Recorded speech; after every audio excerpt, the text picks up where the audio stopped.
Të nderuar televizionistë, përshëndetje, unë jam Flutur Akasa dhe do të jemi bashkë në këtë edicion informativ këtu në Drita Televizion. Ju njohim me zhvillimet e ditës. Kryeministri i vendit Edi Rama e konsideroi takimin e përbashkët të kabinetit dhe grupit parlamentar socialist një moment të reflektimi mbi sfidat e drejtësisë së re. Ai paralajmëroi se pavarësia e saj po krijon lëvizje të rrezikshme stabiliteti politik për të ardhmen europiane të vendit. Rama theksoi se dorëheqja e zëvendës kryeministres nuk do të pranohet e imponuar nga pushtetet e treta. Kryeministri Edi Rama e konsideroi takimin e përbashkët me kabinetin dhe grupin parlamentar socialist një moment të reflektimi mbi sfidat e drejtësisë së re. Me fjalim për hir të së vërtetës, unë besoj që duhet të shohim së bashku se jemi në një udhkryq të ri. Kryeministri Edi Rama i nisi fjalimin gjatë mbledhjes së përbashkët në kabinetin qeveritar dhe grupin parlamentar socialist në pallatin e brigadave dhe që zgjati 1 orë e 30 minuta. Ai e përshkroi udhkryqin si një situatë mjegullash bot kuptimore dhe erërash artificiale që kërcënojnë të ardhmen europiane të Shqipërisë. Nuk është një udhkryq dilemash strategjike apo raportesh të ndryshuara të forcave, po është një udhkryq mjegullash bot kuptimore dhe erërash artificiale që rrezikojnë të na mpijnë, na çorodisin dhe të na ngatrojnë pastaj me këmbët tona. Rama u shpreh se pavarësisht drejtësisë së re ka krijuar një garë ndër prokuror dhe gjykatës që sipas tij shpesh kelin të drejtat dhe liritë e qytetarëve, duke nxitur bomba artizanale në çështje që në rastin më të mirë nuk janë penale. Në kushtet kur përtej zhurmës përditshme dhe përnatshme të bombave artizanale që plasin tenxhere, ka filluar edhe një lëvizje sportive prokurorësh lart e poshtë nëpër Shqipëri, të cilët janë turur në garën për mandatin e ardhshëm dhe të afërt të SPAK-ut, duke prerë flet arreste në tufa për çështje që në rastin më të mirë nuk janë fare çështje penale, në rastin më të keq, kudo në botën që na rrethon, hetohen në gjendje të lirë. Pavarësisht lloj-lloj bombash artizanale që kurdizen nga lloj-lloj prokurorësh e gjykatësish, lart e poshtë nëpër Shqipëri, të cilët shija e pavarësisë reale i u mjegullon arsyen, u erson syt dhe i nis në drejtime që të cënojnë pavarësinë e pushteteve të tjera. Kryeministri theksoi se kjo situatë provon aftësitë udhëheqëse dhe maturinë politike të vendit dhe familjes së tij politike, duke nënvizuar se ekzekutivi nuk do të lejojë ndërhyrje të jashtme për të imponuar dorëheqjen e anëtarëve të qeverisë. Melina Bagalluku mua më ka dorëzuar dorëheqjen 3 herë. Qysh në mbrëmjen e ditës kur ju ngrit akuza në fillim, jo për korrupsion, se është shumë interesant që të gjitha tenxherët bëjnë llogarit duke marrë shumat e shpenzuara për të ndërtuar të gjitha ato vepra, akuza nuk është për korrupsion. Ka akuzë për korrupsion, por për paparazinë tendera. Pastaj ma ka sjell përsëri me shkrim dorëheqjen kur u bë pezullimi dhe pastaj edhe një herë të tretë kur u ripezullua nga mosvendimi i gjykatës kushtetuese. Siç u kam thënë, e kam hedhur unë poshtë kategorikisht idenë e dorëheqjes. Përpara kabinetit qeveritar dhe deputetëve, Rama theksoi se gjykata nuk mund të zbatojë kërkesat e prokurorëve pa gjyq, referuar vendimit të pezullimit të Ballukut. Çfarë është përveç se ndërhyrje brutale në territorin e pushteteve të tjera, pezullimi i ministrit nga një prokuror dhe gjykatës me vendim të një seancë paraprake pa gjyq i pa ndodhur në historinë e botës. Çfarë është përveç se ndërhyrje gjymtuese në territorin e pushtetit legjislativ, përpjekja e një shoqate përfaqësuesish të gjyqësorit për të rritur pagat e veta me gjyq. Çfarë është rasti më i fundit? Përveç se ndërhyrje në territorin e pushtetit legjislativ, vendimi i gjykatës kushtetuese për se si parlamenti ka vendosur të ndaj komisionet parlamentare. Hapu dhe. Teksa paralelizoi drejtsinë e re me qeverinë e vitit 1992, Rama u shpreh se sot nuk ka panshmëri. Mirë është ta kujtojnë se ku ishin fshehur eksaktësisht kur Pararsi e ngrinte, puçiste dhe e ulte lavire prokurorën e përgjithshme. Draft raporti për ecurinë e Shqipërisë në rrugën e integrimit u shoqërua me diskutime dhe kritika në Parlamentin Evropian, ndërsa korrupsioni, klima politike dhe respekti i shtetit ligjor mbetet sfida serioze. Në fokus të debatit ishte edhe rasti i zëvendës kryeministres Belinda Balluku si shembull i mungesës së vullnetit politik për hetime të plota.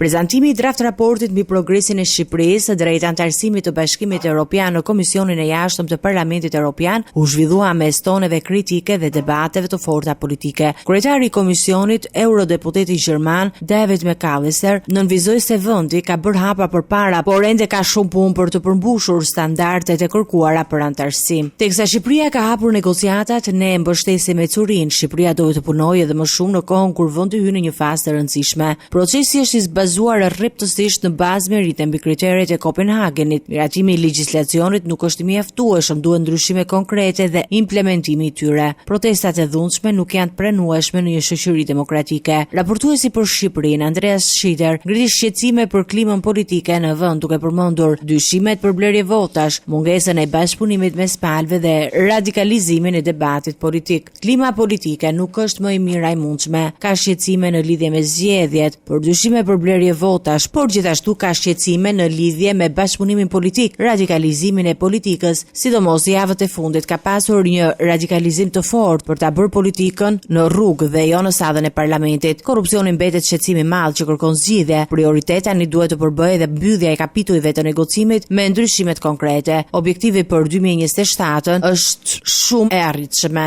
Çështja e korrupsionit u përmend gjithësisht nga shumica e eurodeputetëve. Rasti Belinda Ballukut u sol si ilustrim, duke theksuar se pavarësisht vendimit të gjykatës kushtetuese të Shqipërisë jep të drejtën e strukturës së posaçme kundër korrupsionit dhe krimit të organizuar të veprojë, majoranca refuzoi heqjen e imunitetit të saj, çka u interpretua si mungesë e vullnetit për përballje me hetimin. Mendoj se rasti Balluku është një ilustrim i qartë në këtë drejtim. Pavarësisht se gjykata kushtetuese u shpreh se SPAK kishte të drejtë të vepromte, majoranca refuzoi të heqë imunitetin. Kjo në vlerësimin tim tregon qartë qëndrimin e saj kur bëhet fjalë për përballjen me pretendime serioze dhe hetime në këtë fushë. Kreu i delegacionit të PS Shqipëri, Marco Tarquinio, vlerësoi disa hapa pozitive si nisja e reformës zgjedhore dhe territoriale, por ngriti shqetësimin për nivelin e lartë të paraburgimeve, duke theksuar se rreth 60% të burgosurve ndodhen ende pa një vendim të formës së prerë. Vendi ka gati 60% të njerëzve në burg të paraburgosur, pra në një vendim të formës së prerë, një shifër shumë e madhe. Dua të përmend këtu edhe lëvizjen spektakolare të kryeministrit Rama, që ka vënë në dispozicion që Shqipëria të heqë dorë si nga i drejta e vetos, si nga Komisioni i ri.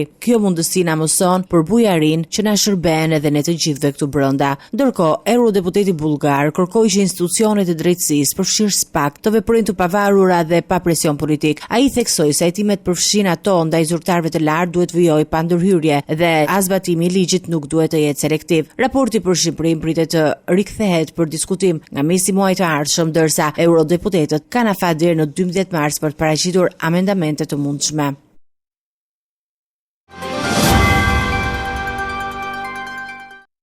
Kreu i Partisë Demokratike Sali Berisha kritikoi ashpër fjalimin e sotëm të kryeministrit të vendit Edi Rama, duke cilësuar si një sulm të hapur ndaj drejtësisë për të mbrojtur korrupsionin qeveritar.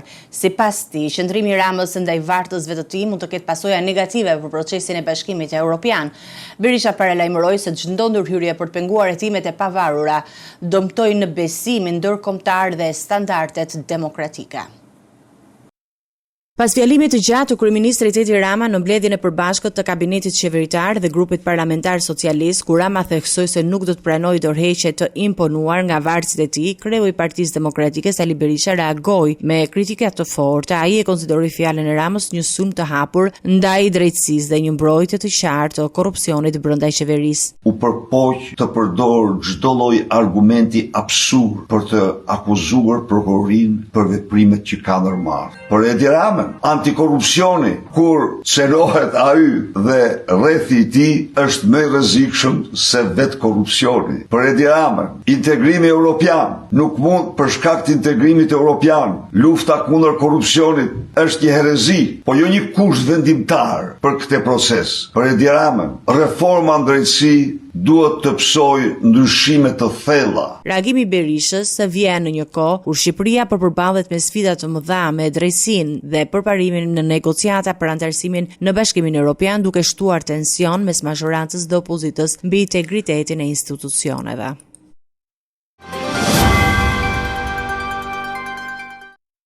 Ish zyrtari i Ministrisë së Brendshme Plaren Dreca është paraqitur në gjykatën e posaçme kundër korrupsionit dhe krimit të organizuar ku po përballet me akuzën për shkelje të barazisë në tendera. Përmes mbrojtjes ligjore ai kërkoi që çështja të mos trajtohet nga SPAK, duke pretenduar mungesë kompetence. Prokuroria kundërshtoi kërkesën duke theksuar se procedurat e hetuara janë të ndërlidhura dhe synojnë përcaktimin e fituesit. Seanca e radhës ndaj ish sekretarit përgjithshëm të Ministrisë së Brendshme Plaren Dreca u zhvillua këtë të premte në ambientin e gjykatës së posaçme ku ai jetohet për mënyrën se si janë administruar procedurat e prokurimit për supervizimin e 4 komisariateve policie gjatë kohës që ushtronte detyrën. Sipas akuzës, dyshohen se këtë procedurë është synuar parimi i barazisë dhe konkurrencës mes operatorëve ekonomik. Nëpërmjet avokatit të tij, Dreca paraqiti një kërkesë formale për shpalljen e moskompetencës së SPAK-ut dhe kalimit të dosjes në gjykatën e jurisdiksionit përgjithshëm. Mbrojtja argumentoi se elementet e çështjes nuk përbëjnë vepër penale që hyjnë në fushën e korrupsionit apo krimit të organizuar, duke theksuar se një nga procedurat rezulton me sfond zero, ndërsa një tjetër është realizuar përmes negocimit pa shpallje dhe pagar, çka sipas tyre nuk klasifikohet si prokurorim klasik. Nga ana tjetër, përfaqësuesi i akuzës, prokuroria Doriana Bejko kundërshtoi pretendimet e mbrojtjes. Ajo deklaroi se kërkesa për moskompetencë është shqyrtuar dhe rrëzuar edhe më herët në fazën paraprake të hetimit, duke shtuar se të dyja procedurat janë të lidhura ngushtë mes tyre dhe për këtë arsye janë trajtuar si një episod i vetëm penal. Sipas prokurorisë, hetimet kanë nxjerrë dyshime se qëllimi përfundimtar ka qenë favorizimi i një subjekti të caktuar. Dreca po përballet me gjykim të zakonshëm, ndryshe nga 15 të pandehur të tjerë të përfshirë në këtë dosje, të cilët kanë zgjedhur gjykimin e shkurtuar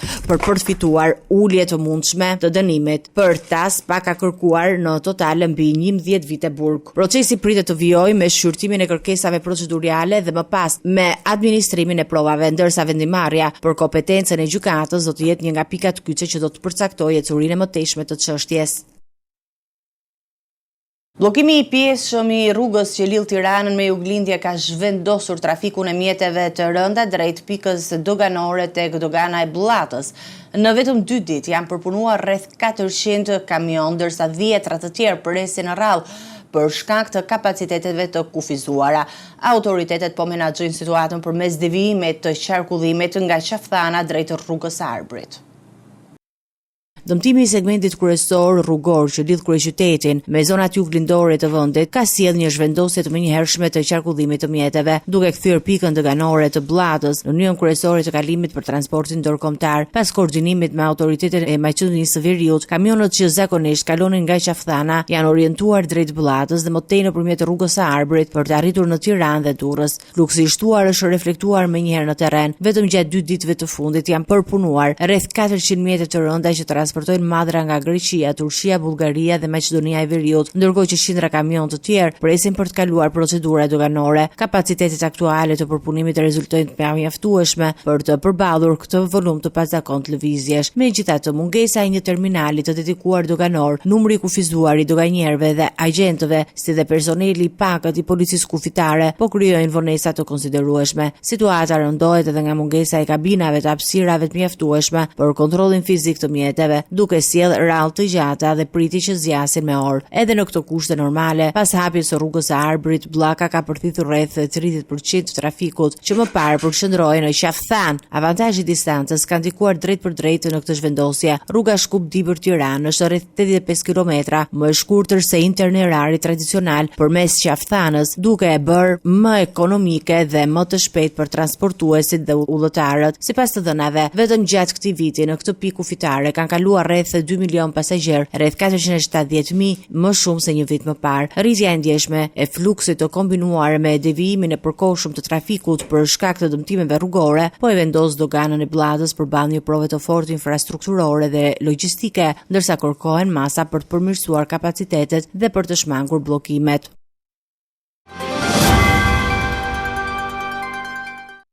I shumë kërkuar i drejtësisë Durim Bamni është ekstraduar drejt Shqipërisë pas arrestimit në Emiratet e Bashkuara Arabe. Ai kërkoi nga struktura e posaçme kundër korrupsionit dhe krimit të organizuar për disa vepra të rënda penale, përfshirje në grup të strukturuar kriminal dhe sigurimin e kushteve për vrasje. Sipas hetimeve, emri i tij del në komunikimet e aplikacionit të koduara Sky ECC dhe Encrochat. Pas më shumë se 2 dekadash aktivitete në botën e krimit, herë si autore, herë si shënjestre e grupeve rivale, Durim Bami do të përballet tashmë me drejtsinë shqiptare. Arratia e tij në Emiratet e Bashkuara Arabe nuk rezultoi e suksesshme, pasi autoritetet shqiptare në bashkëpunim me partnerët ndërkombëtar arritën të finalizojnë procedurat për ekstradimin e tij drejt vendit. Bami është arrestuar prej tetorit të 2 viteve më parë dhe prej maj 2024 rezulton në kërkim nga SPAK për 4 vepra penale, sigurimi i kushteve dhe i mjeteve materiale për të kryer vrasje, grupi strukturuar kriminal, kultivimi i vimeve narkotike si dhe kryerja e veprave penale nga organizata kriminale. Sipas dosjes hetimore, nga komunikimet e zbërthyera të aplikacioneve të koduara Sky ECC dhe Encrochat, dyshohet se ai ka krijuar kushte për eliminimin fizik të disa rivalëve mes tyre, ish deputeti socialist Arben Doka, si dhe shtetasit Hector Xhexhuka dhe Eriger Semihasi, por edhe vetë Bami ka qenë objekt i sulmeve. Në nëntor të vitit 2020 ai shpëtoi një atentati në Tapiz të Fushkrujës, ku automjeti me cilin udhëtonte u qellua me breshëri armësh. Sipas të dhënave të siguruara nga hetimet, për eliminimin e tij dyshohet se ishte ofruar një shumë që arrinte deri në 1 milion euro. Po ashtu SPAK pretendon se Bami drejtonte dhe financonte një grup kriminal të përfshirë në kultivimin e kanabisit në zonën e Niklës dhe rrethinat gjatë viteve 2019-2021, tashmë me mbërritjen e tij në Shqipëri, vitet që ai të dalë përpara gjykatës për të përballur me akuzat e ngritura ndaj tij. Një shtetas gjerman rreth 80 vjeç është gjetur i pajet në banesën që kishte marrë me qira në lagjen Kongresi i Përmetit në Fier. Viktima Deftlek Fering ndodhi në Shqipëri për turizëm dentar për rreth 2 javësh. Policia bën me dije se trupe nuk janë konstatuar shenja dhune të dukshme, ndërsa në fakt priten rezultatet e ekspertizës së mjekoligjore. Është gjetur i pajet në banesën që kishte marrë me qira në lagjen Kongresi i Përmetit në Fier, një shtetas gjerman, rreth 80 vjeç, i cili ndodhej në Shqipëri për turizëm dentar për rreth 2 javësh. Policia bën me dije se në trup nuk janë konstatuar shenja dhune, ndërsa priten rezultatet e ekspertizës mjekoligjore. Ngjarja është zbuluar pas ditën e të mërkurës, kur miq dhe familjar të moshuarit, të shqetësuar pasi nuk kishin pasur kontakte me të prej 3 ditësh, kanë njoftuar shërbimet e policisë. Menjëherë pas sinjalizimit, efektivët janë drejtuar në banesën me qira ku ai qëndronte dhe e kanë gjetur pa shenja jete. Sipas informacioneve paraprake, 80 vjeçari kishte mbërritur në Fier rreth 15 ditë më parë për arsye turizmi dentar, një praktik gjithnjë e më e përhapur mes shtetasve të huaj që zgjedhin Shqipërinë për shërbime mjekësore me kosto më të ulët. Ai shoqërohej nga miq gjatë qëndrimit, por ditët e fundit kishte humbur çdo komunikim me ta. Nga këqyrja paraprake e trupit, e kryer rreth orës 13:00, nuk janë konstatuar shenja dhune apo dëmtime të dukshme. Megjithatë, për të përcaktuar shkakun e saktë të vdekjes, trupi do t'i nënshtrohet ekspertizës mjekoligjore. Ndërkohë, një grup hetimor vijon punën në vendngjarje, duke mbledhur prova dhe dëshmi për të sqaruar plotësisht rrethanat e kësaj ngjarjeje, ndërsa autoritetet theksojnë se deri tani nuk ka indicie për një vepër kriminale.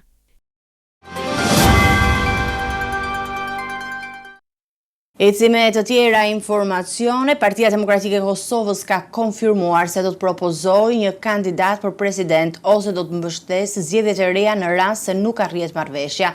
Shefi i grupit parlamentar të PDK-s Arjan Tahiri nënvizoi se kandidati duhet një emër jo partijak dhe përfaqësues i të gjithëve.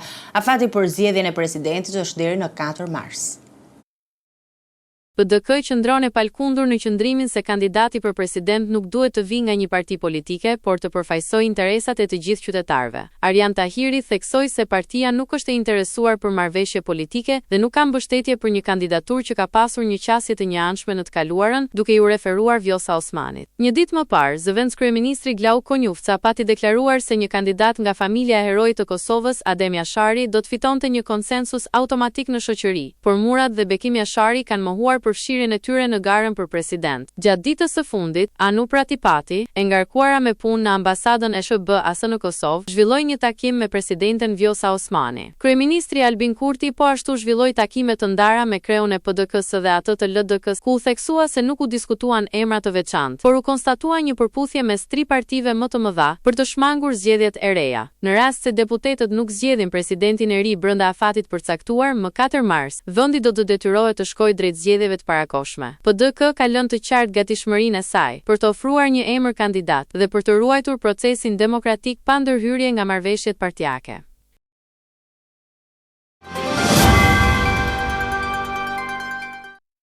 Të nderuar teleshikues, do të jemi me parashikimin e motit.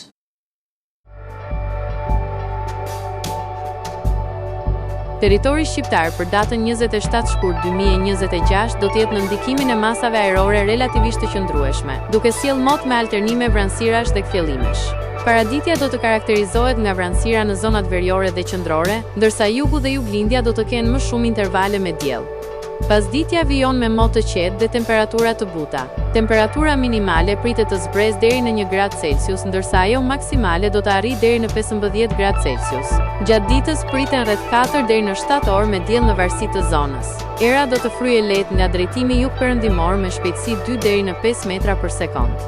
Deti do të ketë dallgëzim të ulët rreth 1 deri në 2 ballë. Indeksi ultraviolet për Tiranën pritet të jetë i ulët rreth 3. Sipas të dhënave astronomike, lindja e diellit në Tiranë do të jetë rreth orës 6:12 minuta, ndërsa perëndimi rreth orës 17:35 minuta. Temperaturat minimale dhe maksimale për disa qytete kryesore të Shqipërisë do të jenë si më poshtë. Shkodër, 7 deri në 15 gradë Celsius. Kukës, 4 deri në 13 gradë Celsius. Peshkopi, 5 deri në 12 gradë Celsius. Tiranë, 10 deri në 15 gradë Celsius. Durrës, 8 deri në 15 gradë Celsius. Kavaj, 8 deri në 15 gradë Celsius. Elbasan, 9 deri në 15 gradë Celsius. Berat, 7 deri në 15 gradë Celsius. Korç, 1 deri në 10 gradë Celsius. Vlorë, 10 deri në 15 gradë Celsius. Gjirokastër, 7 deri në 14 gradë Celsius. Sarandë, 8 deri në 15 gradë Celsius. Territori i Kosovës për datën 27 shkurt 2026 do të jetë në ndikimin e motit relativisht të qëndrueshëm me vranësira të pjeshme dhe intervale me diell. Paraditja do të jetë e freskët, ndërsa pasditja sjell temperatura të buta dhe mot të qetë. Temperatura minimale pritet të zbresë deri në -1 gradë Celsius, ndërsa ajo maksimale do të arrijë deri në 14 gradë Celsius.